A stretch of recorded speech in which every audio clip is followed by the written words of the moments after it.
ماشي مجمع سكني في دبي ولا مجمع سكني في تركيا.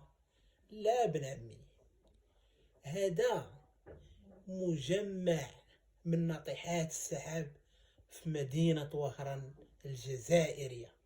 المهم الاخوان ديالي، وتصانتوا المعلومات وشوفوا اش غنقول لكم، شي حوايج غيضروكم في راسكم الا ما كنتوش عارفينهم. هذا المجمع من ناطحات السحاب كيتكون من 4 ديال الاشطر.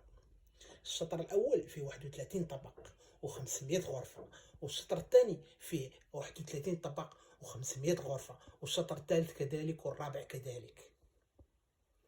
ونزيدكم الاخوان، من الناس شنو كيديروا في هذا الشيء؟ هذا الشيء كامل اش كيديروا فيه فنادق، فيه مراكز للتسوق، واللي بغيتي كاين تما.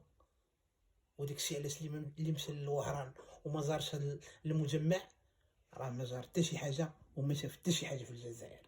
وتحياتي الاخوان ديالنا في وهران.